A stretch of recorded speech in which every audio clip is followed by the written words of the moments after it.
тез әжім түсіп, терінің құрғауы осы майда еритін витаминдердің сізге жетіспеушілігі нәтижесінде болып келеді. Қайырлы күн достар, тәніне саулық іздеген жандар. Мен жалпы тәжірибелік дәрігер Фариза Жанғалиқызы. Бүгін сіздерге бауырдың қызметінің бұзылғандығы және оның белгілері туралы айтатын боламын. Видеоны соңына дейін көріңіздер. Бізде бәрімізді Аллах тағала әрбір органның бізде бір өзінің ерекше орны бар және ерекше қызметі бар. Біздің ең ерекше және қызметі ерекше органымыз ол бауыр болып келеді. Ағзада бауырдың қызметінің біреуінің бұзылуы нәтижесінде ағзада көптеген өзгерістерге, ауруларға алып келуі мүмкін.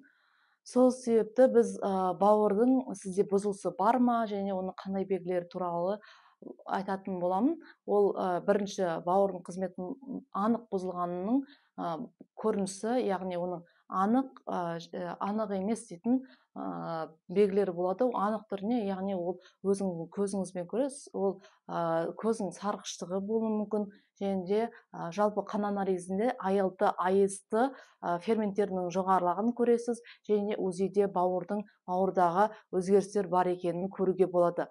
Ал және де бізде ағзада тәулік бойы бауыр арқылы қанның сүзіліп отыру нәтижесінде ағзада бүкіл токсиндер және де керек емес заттар бауыр арқылы шығарылып отырады. Гормондардың және де басқа да гормондардың метаболиттері, майлардың және де басқа да токсиндердің метаболиттері бауыр арқылы, яғни өті арқылы шығып отырады. Сол себепті оның бір қызметінің бұзылысы көптеген өзгерістерге алып келеді. Ал бауырдың негізгі қызметтеріне келетін болсақ, ол бірінші детоксикалық қызмет атқарады, яғни ағзадағы токсиндерді шығарады. Сіз қанша жерден сорбенттерді ішкеннің өзінде, егерде сіз бауырдың қызметін қалпына келтірмесеңіз, онда ол токсиндер организмнен шықпайды, ол қанда айналып жүреді және ағзаны улайды. Ал егерде бауырдың қызметін сіз қайтадан қалпына келтіретін болсаңыз, бауырға қызметін дұрыс жұмыс жасауына көмектесетін болсаңыз, бауыр өз-өзін қайтадан қалпына келтіріп алады. Екінші, бізде бауырдың негізгі қызметі ол өтті өндіру болып келеді. Яғни, егерде сіздің өтіңіз дұрыс өндірілмейтін болса, дұрыс шықпайтын болса, өндірілмейтін болса, онда ағзада токсин шықпайды. Соның нәтижесінде ағзада булану болады, яғни токсиндер шықпаған соң. Келесі, бауырдың қызметі ол қанның түйіршіктерінің қорға жинайтын орган болып келеді. Және келесі, ол ағзада белок, май және де көмірсу алмасуының, яғни көмірсулардың метаболизмі жүретін негізгі орган болып келеді. Келесі қызметі ол ағзада майда ыдырайтын витаминдерді және де В12 витаминін қорға жинайды. Айқын көріністерін айттым, енді айқын емес көріністер. Бірінші, ол ағзаға бөртпелер шығады. Терге бөртпелер шығады. Ол бөртпелер кез келген жерде орналасуы мүмкін. Ол, яғни ағзада бауыр дұрыстап қызметін атқармай, токсиндерді шығара алмай жатыр деген сөз.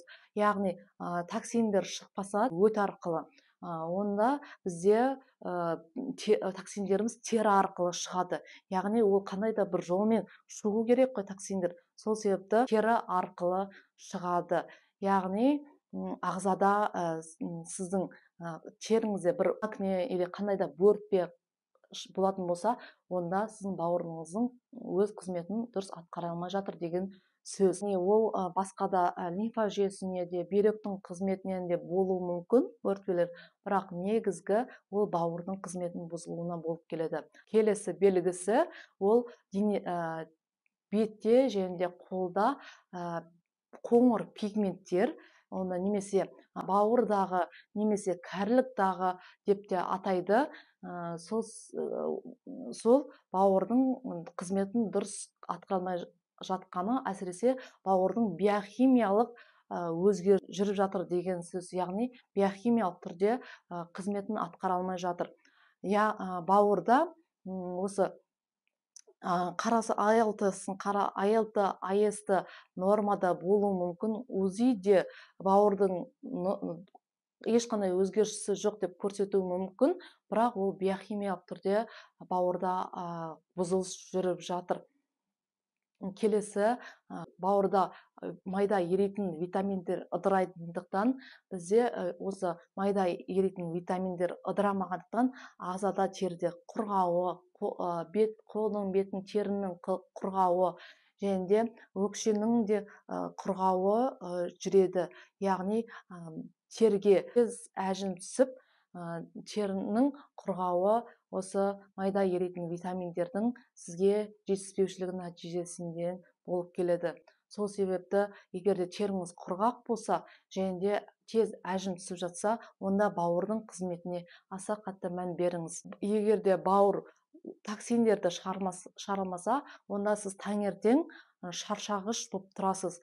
Яғни келесі белгіміз осы шаршағыштық болып келеді. Таңертең сіз бір кешке жақын кеш ұйықтағандай немесе ішімдік ішкен сияқты демалмаған күйде тұратын болсаңыз, онда сізде бауырдың қызметі дұрыс атқарылмай жатыр, яғни токсиндерді дұрыс шығармай жатыр дегенге сүйенсек болады. Ал келесі, бауырда эстрогеннің метаболизі жүрмегендіктен ағзада эстрогеннің деңгейі көтеріледі. Соның нәтижесінде киста, миома және де аналық бездегі кисталар және сүт безінің фиброзына алып келуі мүмкін. Сол себепті бұндай эстроген доминантты ауруы бар әйелдер өзінің бауырының қызметіне аса мән беруін айтар едім. Келесі, бізде тағы да айқын емес белгілеріне келетін болсақ, онда айқын емес белгілері теріде, денеңізде қызыл нүктелердің пайда болғанын байқасаңыз болады. Бұл да бауырдың биохимиялық қызметі бұзылғандығын көрсетеді. Яғни бұл да бауырдың қызметінің бұзылғанын көрсетеді. Бізде енді келесі, мен сіздерге осы белгілер туралы айттым. Егер де сіздерде осы мен айтқан белгілер бар болатын болса, онда комментарияға жаза кеттіңіз. Қай белгісі сізде бар екен, ол қашан пайда болды, және де сіз соған байланысты ем қолданып жүрсіз бе, соны да жаза кетіңіз. Енді біз белгілері туралы айттық, қызметі туралы айттық. Бауырдың қызметі бұзылғандығын анықтайтын анализдерге келетін болсақ, онда бауырдың және де өт қабының ультрадыбыстық зерттеуін жасау керек. Екінші химиялық анализден ALT, AST және билирубинге қарау керек. Келесі, жалпы қан анализін тапсырып, және эритроциттердің тұну жылдамдығы және де СРБ-ге қарау керек біз. Осымен біздің видеомыз соңына жетті. Мен сіздерге барынша түсіндіруге тырыстым. Мен бұл ақпарат сіздерге пайдалы болды деген үміттемін. Сіздерге қандай да бір пайдасы болса, мен өте қатты қуанамын. Осымен видеомыз соңына жетті. Ұнаған болса, подписаться батырмасын басыңыз, лайк қойыңыз, комментарий жаза кетіңіз. Және де осы тақырып қызық болса, өздеріңіздің достарыңызбен, жақын туыстарыңызбен бөлісе кетсеңіз болады. Мен қуанып қалар едім. Мен сіздермен қоштаспаймын. Келесі видеода кездескенше амандықта жүздесейік.